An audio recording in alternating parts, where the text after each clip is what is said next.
Hello friends, అందరూ ఎలా ఉన్నారండి? వెల్కమ్ టు చాణక్యాస్ నీతి.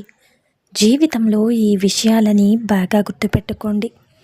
ఏంటి అంటే, మనం 4 ఎంగిలి మెతుకులు విసిరినా ఇక కుక్క తింటుంది. అందుకే దానికి ఎవరూ కూడా భయపడరు. చంపి తిన్నా కూడా కష్టపడి తినే స్వభావం ఉంటుంది కాబట్టి క్రూర మృగానికి అందరూ కూడా భయపడతారు. ఫ్రీగా ఇస్తున్నారని ఆశపడకు. నీ దగ్గర అది లేదు, ఇది లేదు అని ఇక ఎప్పుడూ కూడా అవతలి వారు విసిరిపడేదానికి లోబడకు. ఎప్పటికైనా సరే నిన్ను చులకనగా చూస్తారు తప్ప నీకు మాత్రం విలువ అస్సలు ఇవ్వరు. చులకనగానే చూస్తారు. ఎందుకు అంటే, నీ మనసులో నువ్వు పగపెట్టుకోకు. నువ్వే ముందు వెళ్ళి సారీ చెప్పు. ముఖ్యంగా మన అనుకుంటావు. ప్రేమ కూడా అమితంగా చూపిస్తావు. దాచుకోకుండా మన అని చెప్పేస్తావు. ఈ రోజుల్లో మంచితనం పిచ్చితనం అవుతుంది. ఇక నువ్వు జీవితంలో ఎదగాలంటే నిన్ను పట్టించుకోని వాళ్ళని, చులకనగా చూసే వాళ్ళని దూరంగా ఉంచే. ఒక మెట్టు దిగితే తప్పు కాదు కదా, ఈ విధంగానే అనుకో. నిన్ను ఇంకా ఇంకా దిగజారుస్తారే కానీ అందలమైతే ఎక్కించరు. నువ్వు ఈ విధంగా ఒక మెట్టు దిగితే తప్పు లేదు కదా అని అనుకోవడం వల్లే వాళ్ళు మిమ్మల్ని చులకనగా చూస్తారు. వాళ్ళు అందుకున్న స్థాయిలో నువ్వు నిలబడగడగాలి. ఒక్క విషయాన్ని గుర్తుపెట్టుకోండి. హనుమంతుడు లంకను కాల్చాడని మాత్రమే చెబుతారు, కానీ తన తోక కాలిస్తేనే లంకను కాల్చాడని ఎవ్వరూ చెప్పరుగా. సమాజం కూడా ఇంతే. వాళ్ళు మనల్ని అన్నవి చెప్పరు, మనం అన్నవి మాత్రమే చాటింపు వేస్తారు. కృష్ణుడంతటి వాడే కంసుడికి నచ్చలేదు. ఇక రాముడినే మెచ్చలేదు రావణుడు. అందరికీ నచ్చేలా మనం ఉండలేం కదా, ఇక అందరూ మెచ్చేలా ప్రవర్తించనూలేము. నువ్వు నీలానే ఉండు. ప్రశంసల కోసం ప్రాకులాడొద్దు. నీ బాధ్యత నువ్వు చేసుకుంటూ ఉండాలిగా. అర్థమైంది కదండి. అలాగే ఏదీ కూడా తెగేంత వరకు లాగొద్దు. ఇలాంటి సుత్తి ఎప్పుడూ కూడా కట్టిపెట్టే.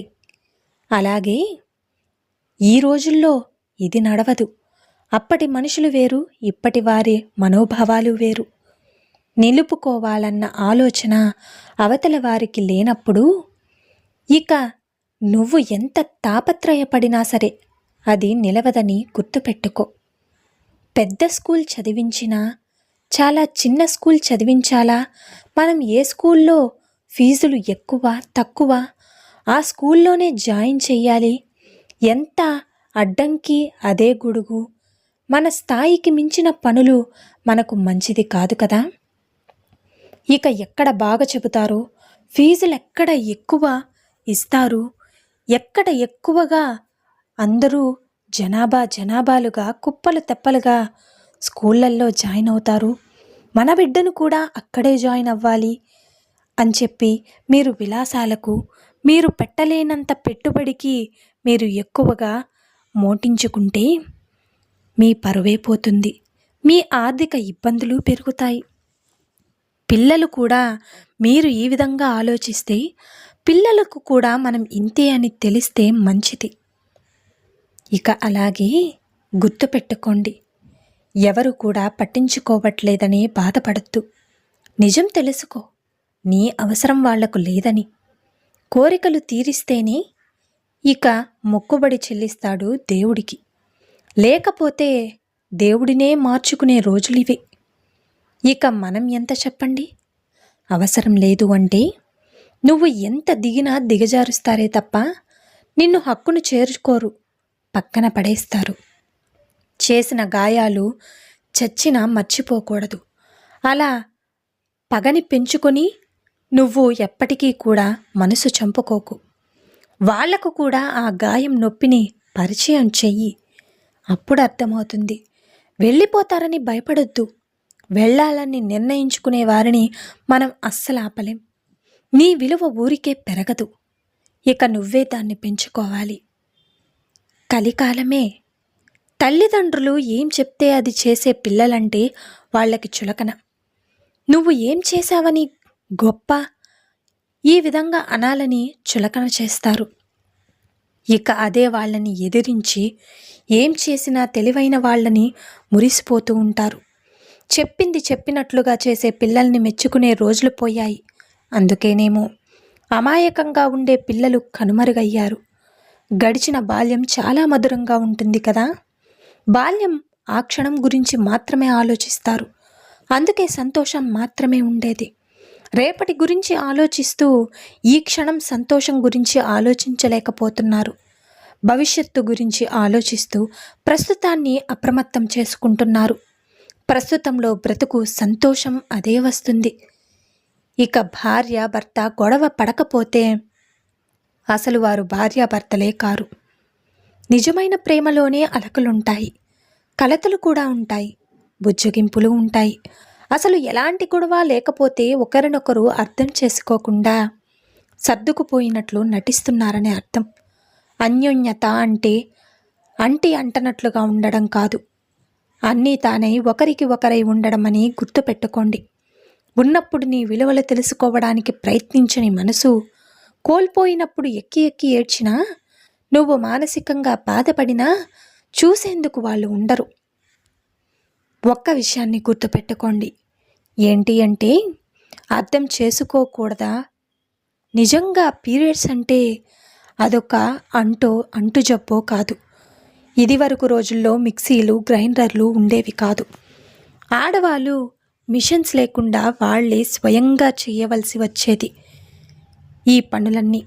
అందుకే కనీసం ఆ 3 రోజులైనా సరే రిలాక్స్గా రెస్ట్ తీసుకుంటారని, ప్రశాంతంగా ఉండేవారని మనకి రిలాక్స్నెస్ ఇచ్చేవాళ్ళు.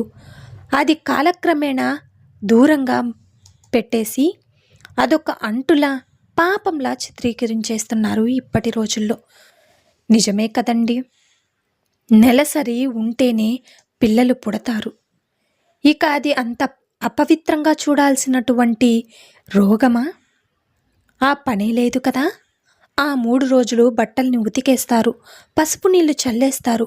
మరి దేహం ఎలా శుద్ధి చెయ్యాలి? నమ్మకం ఉండాలి కానీ మూఢత్వం ఉండకూడదని గుర్తుపెట్టుకోండి. అది పవిత్రమైనదే. అందరూ దాన్ని అపవిత్రంగా ఎందుకు చేసేస్తున్నారో అర్థం కావడం లేదు. కాలానికి తగినట్లుగా మారాలి. ఇక తప్పదు. రాముడు ఉన్న కాలంలో రావణాసురుడు కొన్ని నీతి నియమాలను పాటించాడు. అందుకే రాముడు ధర్మం తప్పకుండానే ఉన్నాడు. కృష్ణావతారంలో ఏమాత్రం ధర్మం లెక్క చేయని పాపాత్ములు పుట్టుకొచ్చారు. ఇక అప్పుడు పాండవులు నిరాయుధుడిగా కర్ణుణ్ణి బాణంతో ప్రాణం తీశారు. ద్రోణాచార్యుణ్ణి చంపడం, దుర్యోధనుడిని తలపై కొట్టి చంపడం, దుశ్శాసనుణ్ణి వృక్షస్థలం చీల్చి చంపడం. ఇక అధర్మంగా పోరాడుతున్న ధర్మాన్ని నిలబెట్టడానికి చేసే ప్రయత్నంలో కృష్ణుడు పాండవులకి అండగా నిలిచాడు. ఎవరికి ఎలా బుద్ధి చెప్పాలో అలానే చెప్పాలని గుర్తుపెట్టుకోండి. ఈ రోజుల్లో ఇలానే ఉంటే చాలు. సగం జీవితం గెలిచినట్లే. మరి అందరితో కలిసి ఉండాలి, కానీ మనసుకు దగ్గర అవ్వాలని మాత్రం ప్రయత్నించకండి. ఇక తిరిగి ప్రేమను కూడా ఎక్స్పెక్ట్ చెయ్యకూడదు. మనసు చంపుకుని ప్రాణమున్న బొమ్మలా ఉండాలి ఈ రోజుల్లో. ఇక అర్థమైంది కదా. అలాగే ఏ ఆడపిల్లైనా సరే, ఏ బంధంలో ఓడిపోయినా సరే, తల్లిగా మాత్రం ఎప్పుడూ కూడా ఓడిపోదు. అసలు ఎందుకు? తల్లి ప్రేమతో భార్య ప్రేమను పోల్చడం. ఎవరి ప్రేమ వాళ్ళది. తల్లిలా భార్య ఎప్పటికీ ఉండలేదు. భార్య చేసే సేవలన్నీ అమ్మ ఎప్పటికీ చెయ్యలేదు. ఎవరి స్థానం వాళ్ళదే, ఎవరి గౌరవం వాళ్ళకిస్తే చాలు. అలాగే తండ్రి ప్రేమతో ఎప్పుడూ కూడా భర్త పోటీ పడలేడు. ఎవరి విధి వాళ్ళ నిర్వహిస్తున్నారంతే. నువ్వు ఆ ప్రేమకు బానిసవ్వాలి తప్పితే ఎవరు గొప్ప ఎవరు తక్కువ అనైతే ఎప్పుడూ కూడా వేరు చేసి వెయ్యకూడదు. అర్థమైంది కదండి. వాదించేవాడితో ఆర్గ్యుమెంట్ చెయ్యకు, వాగేవాడికి సీక్రెట్స్ చెప్పకు, విర్రవీగేవాడికి నీతులు చెప్పకు, ఇక వినని వాడికి అనుభవాలు అసలే చెప్పకు. తెగించిన వాడితో తలపడొద్దు. తెలివైన వాడితో తెగదెంపులు అసలు వద్దని గుర్తుపెట్టుకో. అర్థమైంది కదండి. అలాగే ఒక మగాడికి ఆడదాని పైన మోహం, ప్రేమ, శృంగారం తర్వాత పోతాయి. కానీ ఒక ఆడదానికి ఒక మగాడి దగ్గర మోహం, శృంగారం అన్నీ అయిన తర్వాతే ఎక్కువ ప్రేమ కలుగుతుంది. ఇంకా ఇంకా ప్రాణంగా ఇష్టం అనేది పెరుగుతుంది. అర్థమైంది కదండి. మరి మగాడిపై ఇష్టం పెరిగేది ఈ క్షణంలోనే. దగ్గరైనప్పుడే ఒక స్త్రీ ఒక మగాడికి దగ్గరైనప్పుడే అతనిపై ఇష్టం, ప్రేమ ఇంకా ఇంకా ఎక్కువ పెరుగుతాయని గుర్తుపెట్టుకోండి. సో చూసారు కదండి ఇవాల్టి వీడియో. ఈ వీడియో మీకు నచ్చిందని అనుకుంటున్నాను. నచ్చితే చిన్న లైక్ చేసి మన ఛానల్ని సబ్స్క్రైబ్ చేసి సపోర్ట్ చేయండి ఫ్రెండ్స్. ఇలాంటి చాణక్య నీతి మరిన్ని మోటివేషనల్ వీడియోస్ మీకు నోటిఫికేషన్ రూపంలో రావాలంటే పక్కనున్న బెల్ సింబల్ని క్లిక్ చేయండి. అలా చేస్తే నేను పెట్టే ప్రతి వీడియో మీకు నోటిఫికేషన్ రూపంలో వస్తుంది. So thank you for watching friends. రేపటి వీడియోలో చాణక్యులు గారు ఏ మంచి మాటలను, ఏ మంచి సూక్తులను మనకి చెప్పబోతున్నారన్నది మనం రేపటి వీడియోలో అయితే తెలుసుకుందాం.